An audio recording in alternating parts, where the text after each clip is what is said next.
Mental health challenges are often kept in the closet or even swept under the rug. We know they can affect anyone, from adults to children, and the struggle is real. Join us as we talk about relevant topics with mental health experts. Welcome to Equip Online, a place for hope and help. Welcome to Equip Online. This week, we're going to look at understanding the root of addiction. I'm Brian, and my co-host today is Wally. Yeah, I'm really looking forward to this conversation, Brian. Yeah, me too. Today's guest is Adam Bertosh. Adam is a marriage and family therapist and chemical dependency counselor at On the Men Counseling in the Woodlands, so right here locally. So Adam, let's just dive right in and really talk about this idea of finding the root of addiction and why that's so necessary. So let's just jump in. And so the first question that comes to mind for me is really when you think about addictions, I feel like a lot of people immediately, their mind kind of goes to some stereotypical ones like, alcohol, drugs. Those are obviously addictions, and those are issues for a lot of us. But is it broader than that? And, help us understand, addiction and kind of how broad it is and what it entails a little bit. Yeah, sure. I think when I think about addiction, I think about, and most things, when someone says, what is this thing? There's generally like two definitions that I kind of go to. And one of them would be kind of like more of everyone kind of agrees this is the definition. So clinically speaking, there would be aspects of the addiction definition that would suggest that there's a compulsory element to it. There's some repetitive behaviors that eventually become damaging to the person and or others. So there's that kind of thing. You can search online and you can find a Wikipedia definition. The other definition that I really enjoy using as a therapist and trying to understand the people that I'm talking to would be what I would term a functional definition. And this would be the definition that you operate from on a daily basis. So if someone were to ask you what is addiction like you just did to me, I might be able to sprout off a few of those clinical symptomology type answers. But if you asked me instead, what is addiction to you, Adam? That's a slightly different question usually when I phrase that to someone. So functionally, I would say the best way to kind of understand addiction would be in terms of your relationship with things and people, and understanding what those relationships do for you in terms of feeling connection, feeling belonging and meaning and purpose, and how you can utilize yourself within that relationship. So when I think of that type of a functional definition, it does broaden it quite a bit. It does move past alcohol and drugs, and it moves into, what is my relationship with this person even? Is this relationship an addictive relationship because I feel drawn compulsively to it? Am I losing some of who I am in it, too much of who I am in it? What's my role? And other things can kind of get confusing. So then we find that, yes, it broadens quite a bit. Some other types of addictions that people might talk about would be more of what is termed process addictions rather than chemical addictions. The process addictions are the compulsory means that we have relationships with like behaviors, certain behavioral patterns.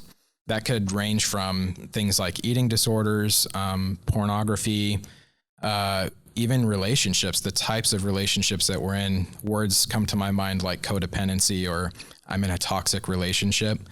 Those are other ways that people can sometimes commonly talk about addiction. So it is pretty broad. Yeah. So as you described it, I like that definition that you gave about looking at the social interactions that I have with other people, especially family and things of that nature. It really does expand this concept of addiction. It could be, as you stated, not just drug or substance abuse, but which would include alcohol as well as illegal substances. But it could also be things, as you mentioned, like pornography, or I think about social media. So I don't really know, Adam, how do we address that here? How do we look at that? I mean, you go to dinner so many times, you go out to eat, and you'll see a man and a woman sitting across the table, and they never look up from their phone other than to order their meal or to eat their meal. Yeah. And so there's two strangers almost that are living together in total silence with regard. So that certainly falls within that definition, but probably most of our viewers are thinking more about alcohol, things of that nature. And so is there a line of differentiation that you would look at to say, okay, this person comes home at the end of the day and they take a drink to cut the edge off? Is that different from alcoholism? How do you, not just with regard to alcohol, but all substances and issues, how do you look at that? How do you know you're addicted? Good. Yeah. So I would look into what role is this substance or this behavior, if it's social media scrolling, endlessly scrolling. And then, like you said, I think I really like how you described it as two strangers. Becoming a stranger can happen whenever you allow, whether it's social media, whether it's alcohol, whether it's pills, whatever it may be, you allow that thing to live for you to an extent. So what happens is you're engaging in a relationship with that thing over a person, right? And when you start to engage with a thing, there's a certain feedback that you're not getting from a thing. There's not really a back and forth. It feels like that, especially with social media. And that's why I think that one's probably flies under the radar a lot more than it should, which also, if something flies under the radar, it's probably going to be some of the most intense things that can happen in terms of addiction. So I guess I would say, you come home, you take a drink of alcohol, it takes the edge off, and then you're re-engaging with, your spouse or your kids or your friends. I don't see that as quite a cause for alarm so much as if you come home and you feel that without that drink at all, it would be completely impossible, or altogether too difficult for you to connect with other people. So there's you're giving whatever that substance is, your identity is tied to that thing in a way. So alcohol is how I talk with other people. Alcohol is how I make it to work every day. Alcohol is how I do this. So if it's too much of an interrupting phrase within your narrative, your sentence, and eventually it gets bad enough that you're not really an active participant in your own life. And when you get to that point, that's the scariest and most difficult point, I'd say, for an addict. And then oftentimes for those that love the person who comes to that place, they're lost. They don't know who they are. They're not really, sometimes it's so overwhelming, they're not even concerned about climbing out of wherever they are. So you just, and that's part of the danger with addiction and things like that. It takes over your inputs into your life. It takes you out of the social risk of life, which also takes you out of the social benefits of life. So you have to accept that there's going to be the risk if you're going to receive the benefit. And substances or social media, they act as distractions from our ability to learn how to live with what real is. That's so interesting, just how it impacts our relationships. My mind goes to a couple things. I think about, back to alcoholism, how it, in a sense, it kind of transforms your normal personality into a little something different. And, even if you're with people, even if, let's say, you're drinking, it's not in isolation, but what starts to take the edge off and you drink a little more, maybe in your mind, you thought, hey, we had a great evening. Hey, I was with my friends, I was with my family, whatever, but they had a totally different perspective of it because there were things that you said, or there's a way you acted that they would say, that's not really the person, that's not my friend, or that's not the person I love and like to be around. It changed you, and yet you didn't even see it. So in a sense, you thought, hey, I was with people, this was great. And yet it had an impact, and it affected still negatively that relationship with others. And there's a second danger in what you were talking about too, which is after the fact, if you did in fact have a good time, or other people even did have a good time, what are you attributing that good time to? Did we have a good time because I'm a valuable person and I offered something valuable to people, or did I have a good time because alcohol was present and it allowed me to have a good time? See, and that's the subtle way how you kind of get scooted out of your own life. You no longer are accepting kind of the full responsibility, or you're not accountable for those important aspects of connecting with other people. So you can start explaining that away. And that's damaging too, for everyone present. No, that's really good. And, you kind of alluded to also the escapism a little bit, right? Again, I think about social social kind of settings where, before they did have something like social media or a phone that you could keep with you. The poor little child had to kind of endure this time with, older people and grandparents and all that. And there was nothing to escape to. But now it's almost like we have the ability to create these types of addictions and escapes from those relationships at an early age. Now it's like I can sit here and scroll through my phone while, I'm in this boring setting with all my mixed, ages of relatives. I can kind of still entertain myself. And yet you're disengaged from relationships too. That's right. You're skipping over some of the uncomfortable or slightly socially difficult aspects of life. And then you kind of look back and you're missing out on some things too. Adam, when you were answering Brian's question, it really made me think of the subject of identity. And so another one that we could throw in here to me would be a workaholic. And so I think about, in the 1900s, early 1900s, and prior to that, we were an agrarian economy before industrialization took place. And so men worked outside all day long. Their sons worked with them in the field to raise so their family could have a sustainable, just sustains themselves. Yeah. And so yet today that has changed to where if the thought process of capitalism, or not capitalism, but consumerism, that the harder I work, the more things I get to enjoy, and my enjoyment comes in the things that I possess.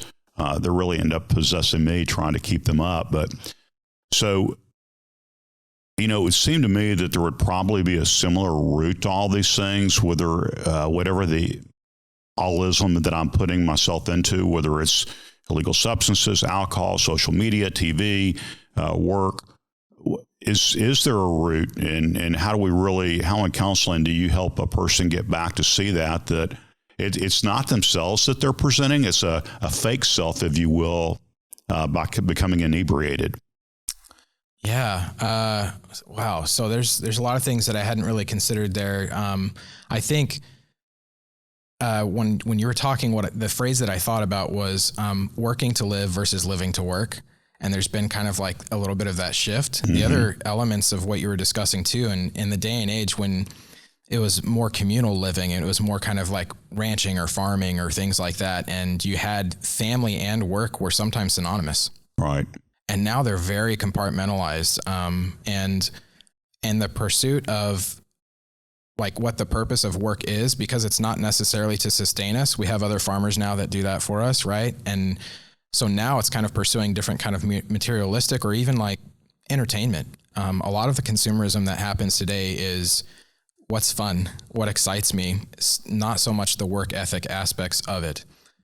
So how does that play into things like addiction? Well, I think some of the core values were probably lost that were, or maybe misplaced, that would provide a lot of resiliency to, keeping us out of maybe the addictive landscape, because it was a lot more connection based. So I'm trying that part kind of, I wrap my attention around that part. I think I missed the second part of your question. So just really, it's fascinating, and I hadn't thought about that before, but as you were talking, that made me think about that. Where do we find our identity? And men tend to find their identity in what they do. But really, what is the, how do we help a person get to it? What is the root cause? All these probably have some similarity. There's something behind it driving it. My need to medicate myself or to find identity in something else. Is there a root cause that we really struggle with? You helped me out there. Okay. So, and some of this does relate to the other days of social living and everything like that, and working hard and understanding that things don't always go your way. And let's solve this out. If we come across a disappointment or an expectation is not met, let's solve this together. Father, son, let's work this out, and they would really work at it. So I would say some of the core things. This is a dangerous question to answer, mostly because there are those that may be listening or watching this and who struggle with addiction for a variety of reasons. I'm going to overly simplify that right now into some concepts that I think are really important to addiction and recovery. So when we look into like a root cause or even just a correlation, I would say two things to that. I'd say the human condition makes every single person susceptible to addictive behaviors. And the reason why I say that is because I kind of discovered this as I sat down with a lot of people that had a lot of addictions, whether it be process or with substances. And I said, what is a substance and what is a person? Because it seemed to me that a lot of when addiction takes hold, the need for person goes away. And that's very damaging to us. We need people. We need connection. But that goes away. So what is it that this substance is offering us that people cannot? So my answer to that kind of came with the concept of dependability. Drugs especially are synthesized and developed to be consistent and dependable in terms of what they give us. If I want to feel good, I take this pill and that's registered in my brain. If it's not working enough, I take more. If I want to forget about difficulties that have happened to me, I take a drink. And maybe the first time I took a drink, it wasn't because I was trying to get rid of difficulties, but maybe I noticed after I took a drink that, hey, I don't remember things that hurt me. That feels good. So they take that. And every time they take it, it's dependable. It gives them what they think they need. People are not manufactured to be dependable. None of us are. That's dangerous, particularly to certain groups of people. I think there's some people that are probably a little more susceptible to addiction than others because of certain landscapes, environments, conditions. But I would say the undependability of humankind, which is a condition all of us share, holds the greatest source of harm and detriment to us and fear, but it also holds one of the greatest things that drugs cannot do for us. And that would be if I'm feeling a particular way, anxious, scared, alone, sad, empty, confused, that pill and that drink is not going to notice that from across the room. It doesn't have the ability to do that. People do. And the miracle of the undependability of people is when they show up unannounced to love us. Drugs, substances, compulsive behaviors, they do not have that quality. We have great control over the substance. We can, if we want to feel good, so we can choose when they make us feel good. And that feels great. We can control. That I would say is one of the key addictive concepts to just living. There's so many things I can't control, and those things I can't control often hurt me. But this one thing I can control, man, it does wonders for me, right? So you're almost not even addicted to the drug at that point. You're addicted to the control that you have. But it's a pretend control because what we need is not control. What we need is someone to notice us from across the room, to follow a feeling that they have inside them. Perhaps others that some people with great connection with a higher power, they get that feeling and they know what to do with it every time, right? I'm going to go do it. I don't know this person. They look sad. They look kind of lost. They're acting weird. They look weird. But you know what? I want to give them love. So this undependability of humankind sometimes plays out in the fact that people let us down. They disappoint us. And disappointment, or when people leave us, those we kind of we don't put enough emphasis on how painful those things are. When we get let down from a person, when attachment is threatened, connection with a person is threatened, I don't know that there's anything actually more threatening than that. Some people might actually choose to die. If they had the choice to die or to lose a connection with a person, some people choose death. And we actually see that in statistics through the word suicide. But if we can connect with people and we can accept that aspect of humanity, the undependability of people, is actually something that we need, then I change my focus then when I'm working with people who have loved ones who are addicted or the addict themselves. And, I challenge them to accept and work on the better parts of their humanity. Yes, they're undependable, but let's learn how to manage disappointment better. Because I think that's a core thing. If we could learn how to manage disappointment or when expectations go unmet, I'd say that would take out probably the largest chunk of what drives addiction. Wow. A lot of stuff There is, man. My mind is blown. I mean, I love, this is very profound. And I mean, there's so much packed into that, you know, and I think about, I mean, when you put it that way, it truly, I mean, the root of it is something about our humanity. You know, there's definitely this common thread. Number one, that we are all created for relationship and attachment, you know, and doing some basic study in that, you know, we're adoptive parents, and you talk about, you know, some of the things you need to be prepared for is, you know, we adopted a child at age 3. So there was attachment that was so critical for them that didn't really happen in the first part of their life. And so there are challenges that come with that.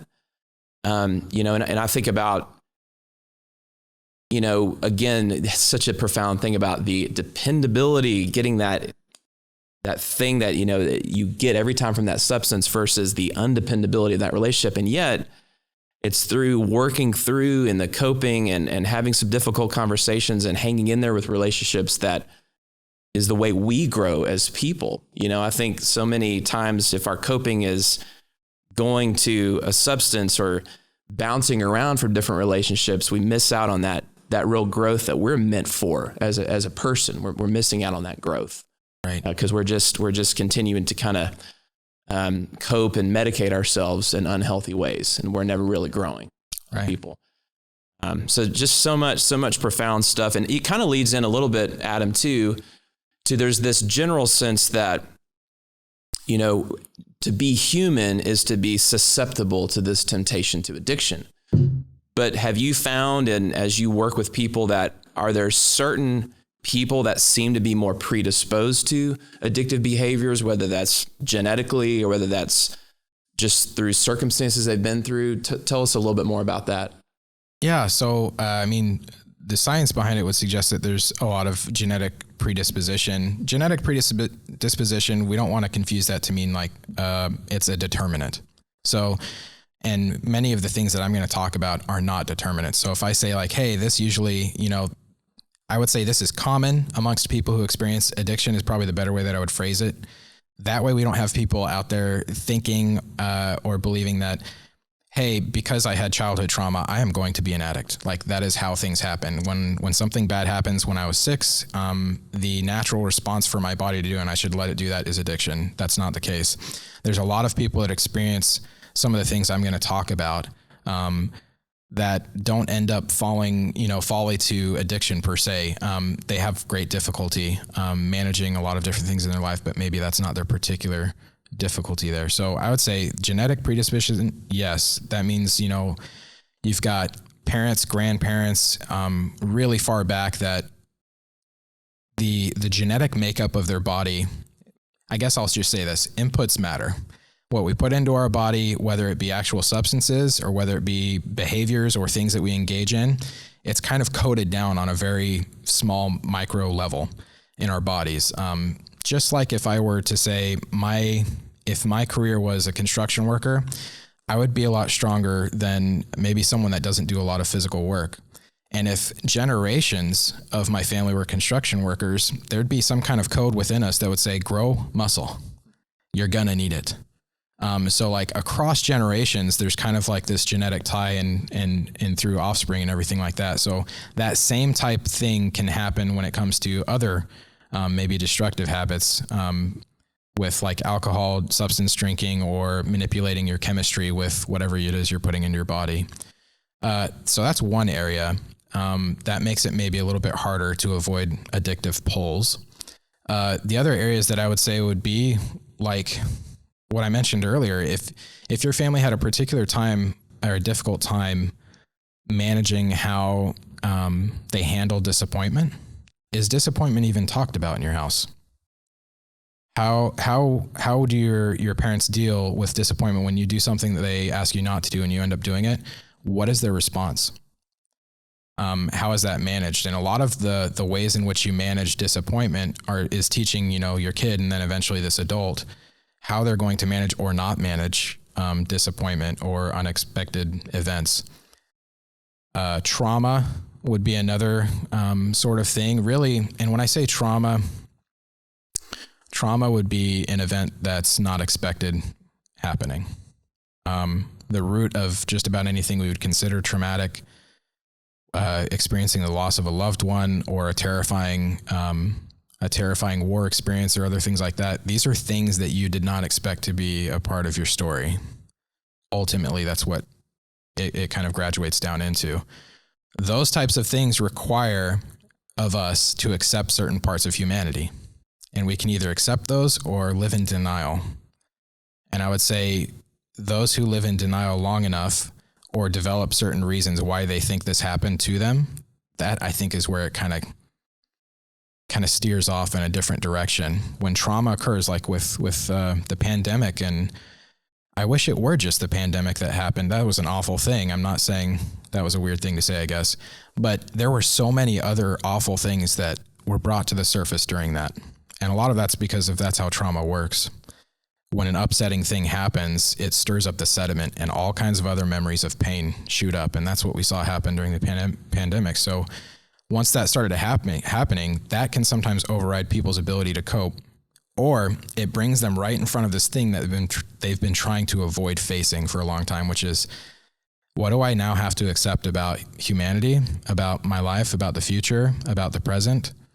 And if you don't want to have any of those types of conversations or find solutions or answers, or you know what the answer is, but you hate that answer, you're going to want to ingest something or take part in some kind of behavior that's going to keep you from acknowledging or accepting or confronting that. So I'd say, there's some things that can lead one person more, lean them more susceptible to the pull of addiction, but I wouldn't say that it's a direct cause relationship, because people are very resilient. I've met people that have never learned what emotions were, how to label them, what to do with any of them. And then miraculously through conversation and through me modeling different things, like I'm feeling this and I'm open with them about what I'm feeling in the room, even if it's something they don't want to hear or that I think could be damaging to our relationship, it's necessary for me to help them understand that. And then we kind of grow. We do the growing up that they needed to do when they were a kid, but we do it while they're an adult. So, there's ways to kind of be resilient and to gain back maybe some of the limitations that you have because of your environment or genetic predisposition, things like that. Yeah. I just one little thing to add to that. I think just in hearing what you're sharing, I think that, if you are someone who has been through that type of trauma, maybe it's something from your childhood or whatever, I've seen the value, of the role of counseling. That's one of my passions for wanting to do this, wanted to participate in this video podcast, is that it gives we need a good, healthy outlet to process things with another person who's listening to us, who's helping us to work through that kind of thing. I think that to me is one part of kind of breaking out of, maybe that has been your coping mechanism because of trauma or something you've been through. I think a healthy, regular counseling kind of environment can really be helpful in processing through that. Support groups, those kind of things. I think these things really do matter. They allow you with other people to find deeper and better new ways to cope in healthy ways versus what you had created a habit of doing. Yeah, I think it's really hard too for some people because, as I said earlier, human beings, all of us, are so able to damage other people. So if part of their trauma has to do with the fact that somebody did something to them, it's going to be so hard for them to come sit in front of another person like me and say like, hey, I know what people are capable of, but I'm just going to have to trust that you're going to be not one of those people and that you'll help me. Yeah. So that's why I'm always thrilled when someone makes it in my door and I sit there and I'm like, you've already done something courageous, likely. So, as I listen to the two of y'all talk, I just think about how we all need Brians and Adams in our life to help us process through things and maybe turn the switch on. And I would think that, Brian, you described it, Adam, in your role, that's got to be one of the things that draws you to counseling. But, I think of the great commandment that we are to love others as we love ourselves. And so in thinking about that, I may not be as equipped to help somebody as Brian or Adam, but I'm in a relationship with them, and that gives me credibility in their lives. So how do we as individuals, if there's somebody in our life that we love, that we're in a relationship with, are there do's and don'ts and how we would try to go about helping them navigate this addiction, whatever it may be, in their life? Yeah, that's a great question. So, I guess the best word of advice I could give is don't worry so much about the comparative value of somebody's training, because above anything else, what I see that actually works in the room, even with my training or things like that, what's going to be the actual transformative factor for another person that I'm in connection with is love. And nobody needs training for that. No one. Love them. Okay. Now here's maybe some of the like exception to the rule type talk. There's this terminology in addiction recovery.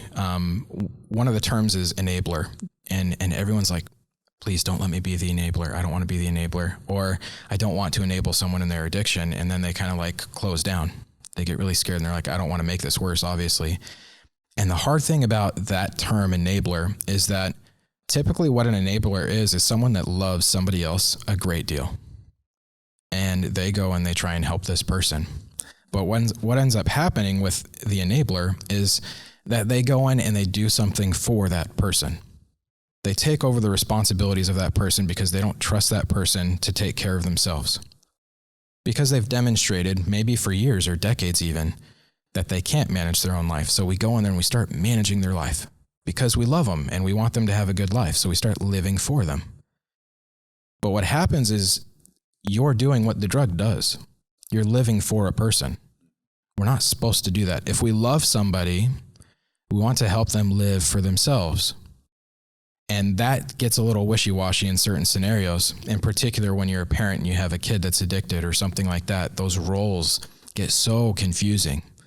So I would urge anyone watching or listening that they just be patient and compassionate with yourself. It may turn out that you are an enabler, but don't take that as such a defeat, because what that means is that you love somebody a great deal. But so in helping people understand what you can do to help someone if you feel that they have an addiction or things like that, there are maybe some do's and don'ts. I would say one of the things we want to steer away from, a don't, would be not to give a man or a woman a fish. Teach them how to fish. Work alongside them, with them, encourage them, but try not to problem solve for them. So I want to switch the do for to a do with. Do with a person, don't do for a person. Because what ends up happening is when you do something for someone else, what you're doing is you're actually robbing them of the success of their effort. On one side of this, it could almost be contrived as a selfish behavior because you're living for them so that you can feel the success of them living well. But you don't need that. You can do that for your own life, and you should focus on that for yourself. But for them, we got to let them know, hey, you've got a problem right here. Do you think this is a problem? Someone deep in the throes of addiction say, no, it's not a problem at all. I love my life. This feels great. And then that's where we kind of throw in terms like rock bottom, is eventually there's an awareness that happens where the people that say, I see this as a problem, if you see it as a problem, don't stay with the problem. And that's the hard line to draw. Because one of the only things when someone's really deep into addiction is that when they lose those meaningful relationships, they have to know that their actions, their behaviors have consequences that are very vital to their survival. So the hardest thing that I've had to talk with people about, parents included, is, and it's not like you can't just leave your kid. I'm not talking about just dropping them off somewhere. In some instances, when they're still adults living at home, there is an element to that. You might have to drop them off and let them learn how to manage their life, but you're not doing this as a punishment, you see. You're doing this and you have to describe this to them and explain it and explain it and explain it. I want you to feel the successes of your life, and the only way I can do that is if I get out of the way of the decision and the effort process. This is sad for me. I don't want to leave you alone, but you're going to have to figure this out. And I mean, biblically, that takes me back to a really important element when I think about Jesus Christ, I think about the Father. I think about how he was crying out on the cross. Why have you forsaken me? Where are you? And to a certain extent, I can almost see the Father sitting there saying the same thing that I'm just saying right now, which is, I'm not doing this as a punishment, son. But for you to gain the glory that you're going to gain, you have to enact this. You have to engage in life, even though it's hard and it hurts.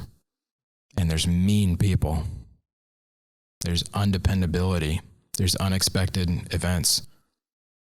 But you will triumph this. I know you will. You were sent here to do it. You will do it. I know you can. Right? And then you let them do it. And then eventually that story turns out really well for everybody, for us. But with each person, it's got a similar ending. That's possible. When you talked about the dropping off, I've got two different friends in Atlanta who were in Atlanta for 20 years who actually did that.